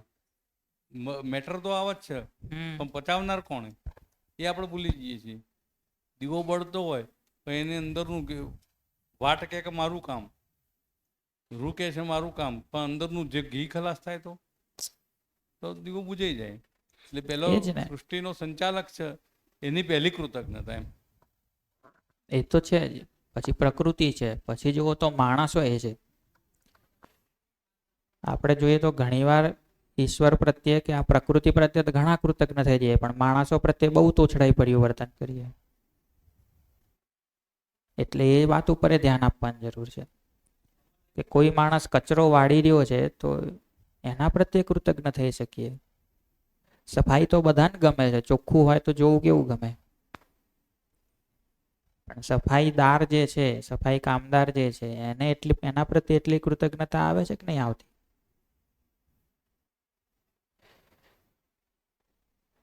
એમાં જોશો તો ક્યારેક ગંદુ રહી ગયું હોય તો બધા એની ઉપર ગુસ્સો કરશે. એક દિવસ કઈ ગંદુ રહી ગયું હોય તો બધા ગુસ્સો કરશે, અને બાકીના 364 દિવસ જે ચોખ્ખાઈ રાખી હતી એને પર કઈ કોઈ ધ્યાન નહીં આપે.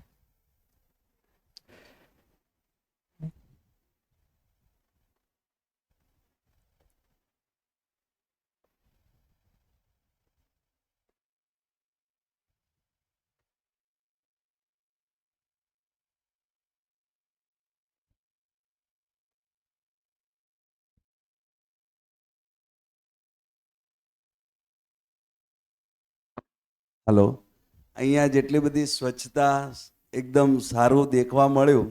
અને કાલ અમે પ્રવેશ કરતા હતા તો ઓલા ભાઈ છેલ્લે કચરો ઉપાડીને એને નાખવાનો જ હતો, એક થોડોક જ હતો, અને બહુ સારું જ કર્યું. મને તો ટેવ છે કોઈ પણ આવું કામ કરતા હોય તો એને પ્રોત્સાહન કરવું. મેં કીધું યાર ચકાચક કરી દીધું, બાકી કંઈ દેખાતું નથી કશું કચરો બીજો. તો એમને શેર લોહી ચડી ગયું એવું લાગ્યું.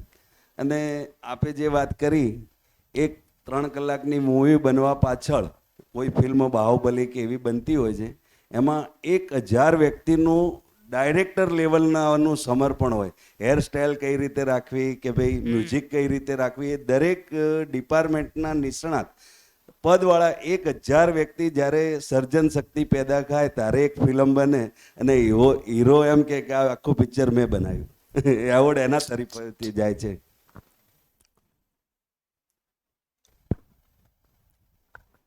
એ બધા નિષ્ણાતો હોય જ છે. પ્લસ તમે ક્યારેક એના પેલા કેવી રીતે ફિલ્મ બને એના વિડીયો જોશો, કોઈક માણસ બિચારો માઇક પેલું લાંબુ લાંબુ પકડીને ઊભો રહ્યો હોય કેટલાય ટાઈમ સુધી, એટલે ભારે ભરખમ કેમેરા ઉપાડીને ફરતા હોય.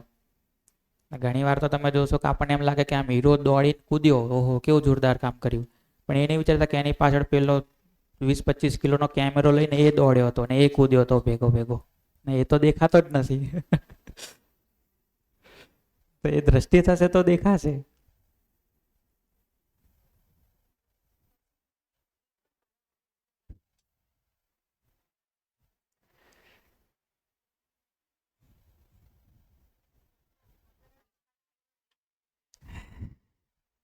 કે હું રોજ જોઉં છું 3 દિવસથી, તો વિશાલભાઈ ઊભા જ હોય, આખી શિબિર દરમિયાન ઊભા જ હોય. ક્યારેક કોઈ કે આમ ખસું તો આમ ખસી જાય, આમ ખસો તો આમ ખસી જાય. જેને જ્યારે બોલવું હોય ત્યારે માઇક પાસ કરી નાખે. તો મને એવું યાદ આવ્યું કે વિશાલભાઈ આટલું બધું કરે છે ને બેસતા પણ નથી, થાકતા પણ નથી, અને તો પણ બીજા દિવસે એવી ને એવી એનર્જી સાથે આવે છે. તો મને એવો વિચાર આવ્યો કે કાર્પેન્ટર માને જઈને કહું કે એવું ટેબલ બનાવે ને કે એટલીસ્ટ બેસી શકે ને ત્યાંથી સરખું કરી શકે. આજે મેં આઈને તરત પૂછ્યું ને કે પાછળ અવાજ હવે બરાબર આવે છે કે નહીં, તો કાલે એમણે આ બધું ખોલીને વાયરિંગ બદલી નાખ્યા આખા સ્પીકરોના, કે પાછળ એવું ફરિયાદ હતી કે અવાજ થોડો ઓછો પહોંચે. કાલે આપણે બધા ગયા પછી મથ્યા હતા ઘણું બધું વાયરિંગ બદલાય, એટલે આજે ટેસ્ટ કર્યો હતો સવારે કે ભાઈ અવાજ બરાબર આવે છે કે નહીં. આ શિબિરોમાં એવું થાય ઘણીવાર, તમે જોશો તો શિબિર પછી પ્રબોધકની વાહવા થાય ને આયોજકને જે હોય મેઇન ગિરીશભાઈ સતીશભાઈ એમની વાહવા થાય, પણ આ શિબિર સફળ રીતે ચાલી એમાં કેટલા બધા લોકોનો ફાળો છે.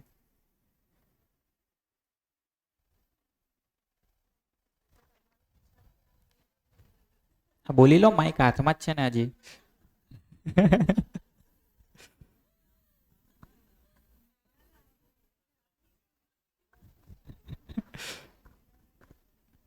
હા, તમે ક્યાં કહેતા હતા?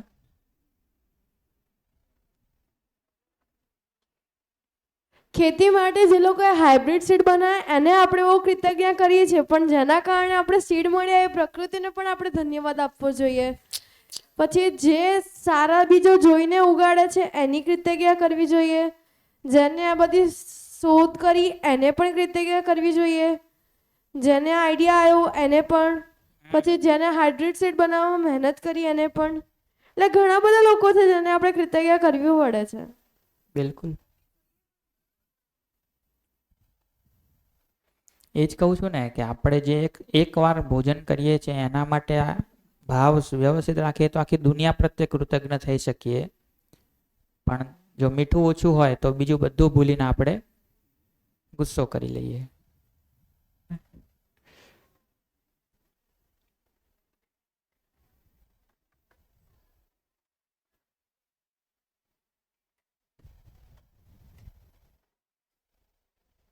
આવી જ રીતે એકવાર એક જગ્યાએ મારે રાતે રોકાવાનું થયું એક સંસ્થામાં.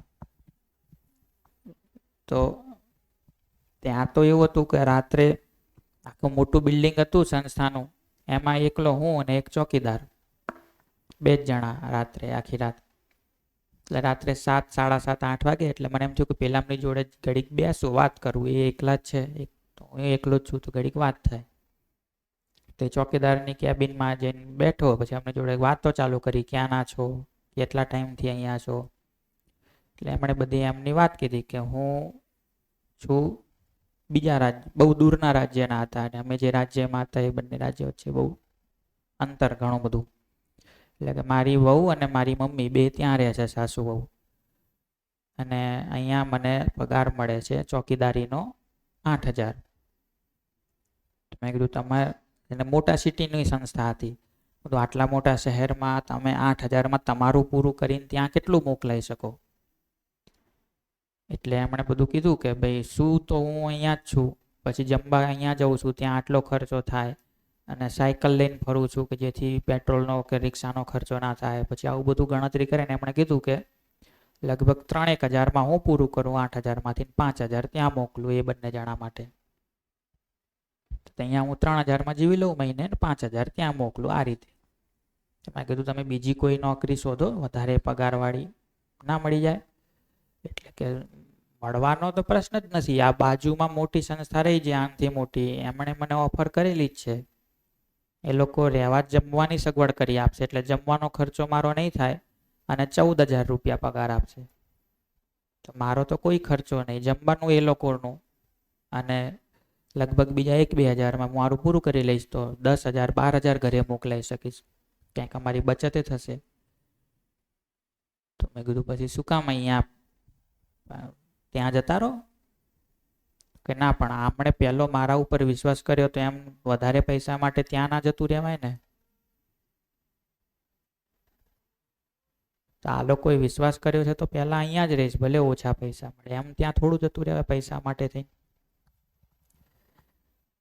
હવે તમે બીજા દિવસે સંસ્થામાં આવીને કદાચ પૂછો તો કોઈને ખબર નથી બહાર ચોકી કોણ કરે,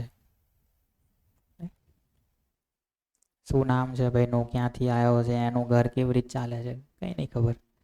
કદાચ એક સમયે ત્યાં ના હોય, એના બદલે બીજો માણસ આવી ગયો હોય તો લોકોનું ધ્યાને નહીં જાય કે આ બદલાઈ ગયો. અને એણે કેટલું બધું ડેડિકેશન છે કે ભાઈ મારી સંસ્થા મારા ઉપર વિશ્વાસ કર્યો છે, તો હું એમ પગાર માટે થઈને થોડું છોડીને જતો રહું. અંદર બધાને પૂછો તો એમ જ લાગે કે આખી સંસ્થા હું જ ચલાવું છું. આ બધા તો ખાલી સમજ્યા, હવે હું ના હોઉં તો ખબર પડે બધાને.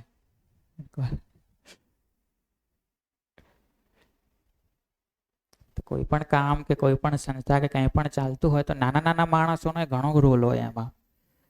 એ જોઈએ તો ખબર પડે કે ઘણા બધા પ્રત્યે આપણે કૃતજ્ઞ થઈ શકીએ. પણ આપણો ઘણીવાર જોઈએ તો જે ઈગો છે એ બધી આ કૃતજ્ઞતા જોવા જ નહીં દેતો આપણને. આપણને એમ લાગે કે બધું હું જ કરું છું. ઘણીવાર તો આપણને એવું લાગે કે ધરતી આખી ગોળ ગોળ હું જ ફેરવું છું. હું 2 દિવસ રજા પાડી દઉં, ધરતી ફરતી બંધ થઈ જાય, અટકી પડે. હવે શું એટલું મોટું કરી લીધું આપણે આખી જિંદગીમાં જોઈએ તો અત્યાર સુધી. આપણે આજે જ્યાં છીએ, જે કંઈ પદ પર, જે કંઈ સ્થિતિમાં પહોંચ્યા છીએ, એમાં ક્યારેક ગણો કે આપણું પોતાનો શ્રમ કેટલો છે અને બાકી બધા લોકોની મદદ કેટલી છે, તો શું રેશિયો નીકળે? આપણું પોતાનું તો કેટલું નાનું નીકળે.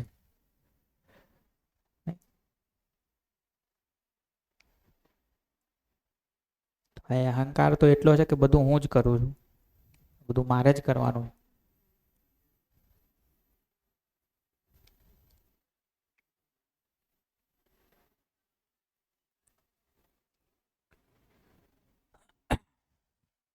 બહુ એવું થાય ત્યારે ઘડીક પૂછી લેવું કે આ જે શરીર બનાવ્યું કોણે બનાવ્યું? મેં બનાવ્યું, જેને હું ચલાવું છું. આજે હું પોતે છું, જે સેલ્ફ છું, હું છું, આ હું જાતે બન્યો છું કે બની ગયેલો છું? છું જ. તો હું છું એના માટે મેં કાંઈ નહીં કર્યું. આ મારું શરીર છે એના માટે મેં કાંઈ નહીં કર્યું. આ હું ને શરીર બે ભેગા થયા એના માટે મેં કંઈ નહીં કર્યું.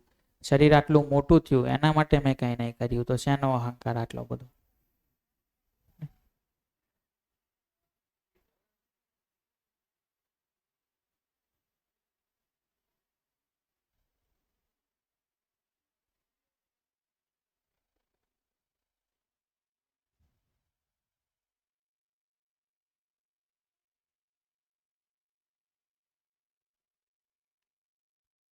તો ધીરે ધીરે જોશો તો એવા લોકો પ્રત્યે તો કૃતજ્ઞ થઈ જ શકાય કે જેમણે સીધે સીધી મદદ કરી છે આપણને. કંઈક પરિવારના લોકો કે જે લોકોને પ્રત્યે આપણને દેખાય કે સીધી મદદ કરી જ રહ્યા છે, દેખાઈ જ રહ્યું છે, કમસે કમ ત્યાંથી તો આ ભાવમાં જીવવાનું શરૂ કરીએ. ધીરે ધીરે એ ભાવ ફેલાતો જશે તો એવા દરેક લોકો પ્રત્યે કૃતજ્ઞ થઈ શકીશું કે જેણે અજાણતા પણ મદદ કરી હોય.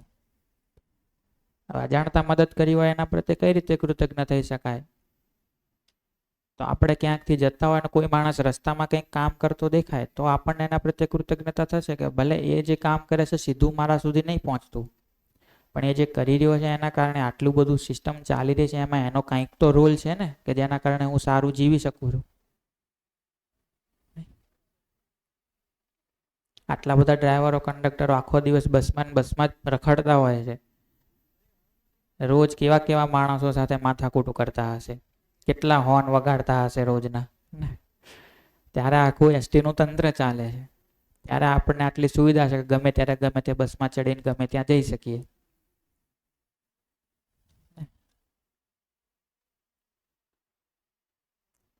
શું લાગે છે આવો ભાવ જો આપણો બની જાય કૃતજ્ઞતા, તો કેટલું સરસ વ્યવહાર કરીએ બધા સાથે. કોઈના પ્રત્યે ગુસ્સો આવે જ નહીં, પોતાનો અહંકાર વધે જ નહીં, બધાની સાથે બહુ મધુરતાથી જીવીએ.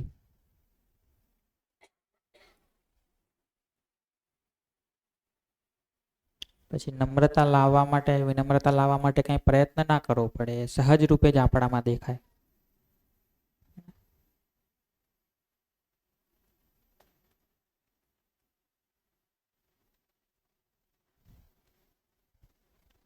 ને એ ભાવથી જીવીએ તો આપણને એ પ્રશ્ન થાય કે આજે આટલો સરસ મોટો બંગલો આપણે બનાવી દીધો છે જેમાં એસી ચાલુ કરીને શાંતિથી સૂઈ જઈએ છીએ.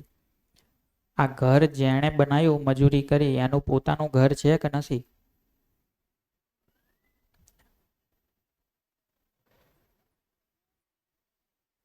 આ ઘર જેણે બનાવ્યું હતું એ લોકોનું પોતાનું ઘર કોઈ છે કે નથી? આ ભોજન મારા સુધી પહોંચ્યું જેણે ઉગાડ્યું હતું એના છોકરા ખાય છે કે ભૂખ્યા છે?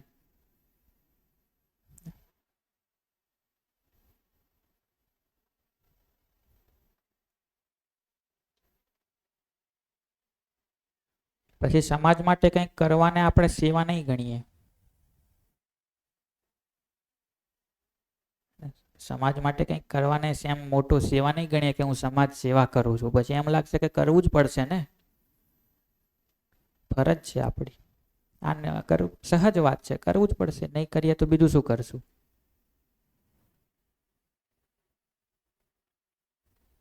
એ વિશાલભાઈ કહે છે ને, ડ્યુટી છે. ડ્યુટી છે ભાઈ, આપણે કરવું જ પડશે ને.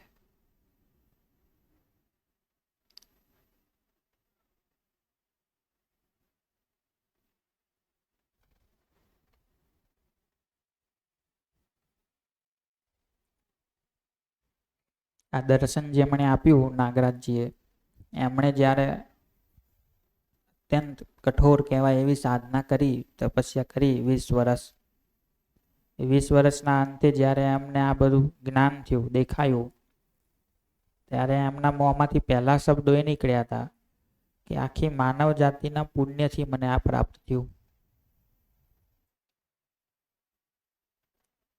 તો આટલું આ લેવલનું જ્ઞાન, આટલી મહેનત કરીને સંસાર બંસાર બધું, પરિવારની તો સાથે હતા પણ આપણે અત્યારે જેને સાંસારિક સુખ ને બધું કહીએ, બધું છોડીને આટલી કઠોર તપસ્યા કરી જંગલમાં જઈને, અને કંઈક મળ્યું, અને ક્રેડિટ પોતે લેવાના બદલે કીધું કે આખી માનવ જાતિના પુણ્યથી મને મળ્યું. આપણે તો કંઈક આટલું કરીએ તો એમ કે મેં કર્યું. ઘરમાં થોડા મચ્છર વધી ગયા હોય, 3 મચ્છર મારી લઈએ તો કહીએ 3 તો મેં માર્યા.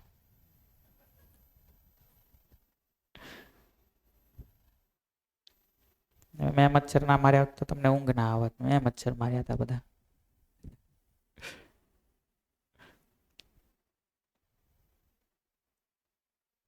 એ રીતે જોયું તો 2-4 ચોપડીઓ વાંચી લઈએ કે આમાંની 2-4 વાતો આવડી જાય, બોલતા શીખી જઈએ તો એમ થઈ જાય કે કેટલું બધું સમજી ગયો હું સમજી ગયો કે હું સમજી ગઈ.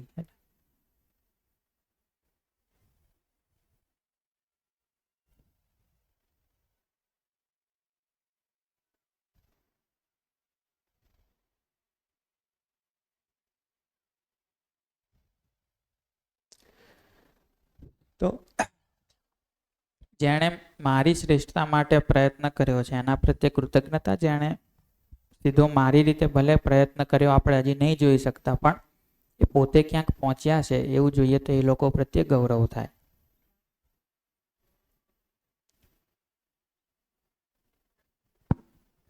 વંદનભાઈ, કૃતજ્ઞતા માટે જેમણે તમે કીધું કે જેમણે મારી શિષ્ટા માટે પ્રયત્ન કર્યો હોય, એના માટે એક આપણે એવું થઈ શકે ને કે આપણા પરિવારની અંદર એક એવો નિયમ કરીએ કે એની અંદર સવારથી ઉઠીએ તે સાંજે સૂઈએ ત્યાં સુધી, સવારમાં ઉઠીએ એટલે આપણા સંસ્કૃતિના શ્લોકો તો છે, સવારે ઉઠતી વખતે પ્રભુને એક અદૃશ્ય એવું તત્વ છે કે જેને આપણું આ શરીર બનાવ્યું છે, એને સવારમાં ઉઠી અને કે પ્રભુ મારાથી કંઈ આખો દિવસ ભૂલ થઈ જાય, આપણા પગની જે ઘણા બધા કીડી મકોડા ઘણું બધું મરી જતું હોય છે, આપણને ખબર નથી હોતી, તો ઈશ્વરનો આપણે સવારે ઉઠીને એક આભાર માનીએ. પાછા આભાર તો આખો દિવસ માનવો છે, પણ એક નિયમ ઘડી લઈએ તો થોડું સારું રહે. અને જમતી વખતે જે થાળીની અંદર અન્ન આવ્યું છે, એક તમે કીધું એમ ક્યાંથી આવેલું છે, બધી જ કોઈ એવી તત્વ છે આ સૃષ્ટિના, પ્રકૃતિના, એના દ્વારા અમે આ જમી શકીએ છીએ, અમારા શરીરનું પોષણ કરી શકીએ છીએ.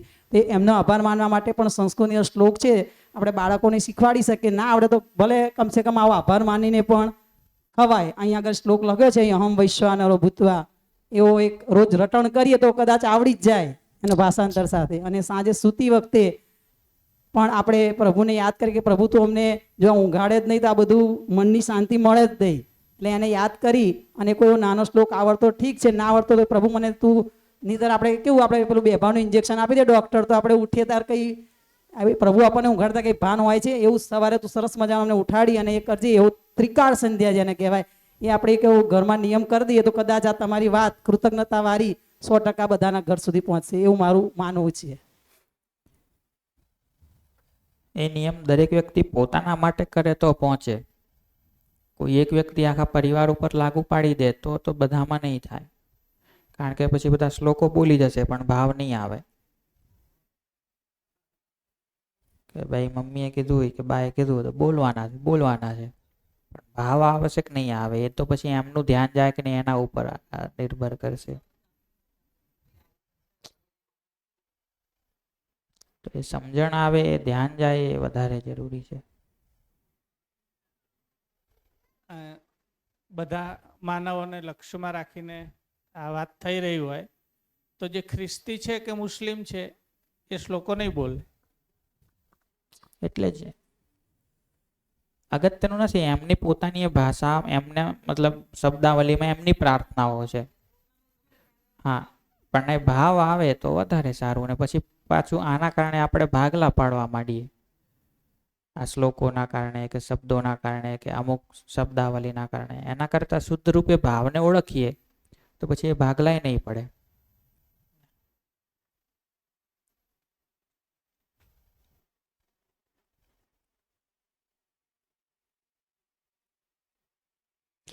તો આ જ કૃતજ્ઞતાના ભાવને થોડું પાછું ગ્રાઉન્ડ લેવલે લઈને જોઈએ. આપણે એકદમ વ્યાપક સ્તરો તે જોયું પણ કૃતજ્ઞતાને જોઈએ તો આપણને આપણા પરિવારના લોકોથી જે અપેક્ષાઓ હોય ને ઘણીવાર આપણને હોય કે આ મારા ઘરવાળા લોકો મારી આ અપેક્ષાઓ પૂરી નહીં કરતા એને લઈને આપણી ઘણી બધી ફરિયાદો હોય કે આ આમ નથી કરતા પેલા તેમ નથી કરતા હે ને. એને તમે જુઓ તો ક્યારેક લિસ્ટ બનાવો અપેક્ષાઓનું કે તમારી કેટલી કેટલી અપેક્ષા છે ઘરેથી અને એમાંથી કેટલી પૂરી થાય છે અને કેટલી પૂરી નહીં થતી. તો તમને શું લાગે છે કયું લિસ્ટ વધારે બનશે? પૂરી થનારી અપેક્ષાઓનું કે પૂરી ના થનારી અપેક્ષાઓનું? પૂરી થનારી અપેક્ષાઓનું. કદાચ તમારી 100 અપેક્ષા હશે તો 100 માંથી 80 તો પૂરી થતી હશે, 90 તો પૂરી થતી હશે. 10-20 પૂરી નહીં કરી શકતા હોય, એક પૂરી કરી શકતા નહીં હોય યોગ્યતા નહીં હોવાના કારણે. પણ આપણું ધ્યાન કઈ બાજુ હોય? 80-90 પૂરી થાય છે એના બાજુ કે જે 10-20 પૂરી નહીં થતી એના બાજુ? 10-20 પૂરી નહીં થતી એના બાજુ. તો કોઈ પણ સંબંધમાં જુઓ, પતિ પત્ની સંબંધમાં જુઓ કે માતા પિતાના એના બાળક સાથેના સંબંધમાં જુઓ કે વડીલો સાથેના સંબંધમાં જુઓ, જેટલી પણ અપેક્ષાઓ હોય એમાંની કેટલી પૂરી થાય છે અને કેટલી પૂરી નહીં થતી. તો જે પૂરી થાય છે એને એપ્રિશિએટ કરીએ છીએ કે નહીં કરતા આપણે? કે જે નહીં પૂરી થતી એની જ ફરિયાદો કર્યા કરીએ છીએ.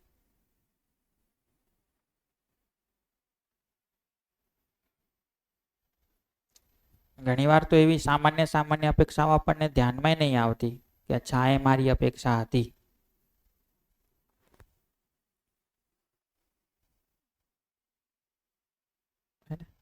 જેમ કે પત્ની પાસેથી એક અપેક્ષા એ છે કે રોજ ખાવાનું બનાવે. હવે રોજ પૂરી થતી હોય તો એની ઉપર કોઈ ધ્યાન નહીં હોતું. કોઈક દિવસ ના બનાવે ત્યારે ખબર પડે કે અચ્છા એ અપેક્ષા તો હતી મારી. તો એવી સામાન્ય અપેક્ષાઓ જોશો તો ઘણી બધી અપેક્ષાઓ તો હજી આજે ગમે તેવો ખરાબ સંબંધ તમને લાગતો હોય તો એ પૂરી તો થાય જ છે. અથવા તો તમારું બાળક કે તમારા વિદ્યાર્થીઓ તમારી ઘણી બધી અપેક્ષાઓ તો પૂરી કરે જ છે. અમુક 2, 4, 5 અપેક્ષાઓ પૂરી નહીં થઈ શકતી, 10, 15 અપેક્ષાઓ પૂરી નહીં થઈ શકતી, તો એના ઉપર થોડું કામ કરી લઈશું. પણ એ કામ એવી રીતે કરશું કે તને કંઈ ખબર નહીં પડતી ને ફરિયાદો કરીને કે આટલું નથી જ કરતો, કે પેલું જેટલું ઘણું બધું કર્યું છે એને એપ્રિશિએટ કરીને એને સાથે રાખીને થોડું ઘણું ખૂટે છે એના માટે કંઈક કામ કરી લઈશું.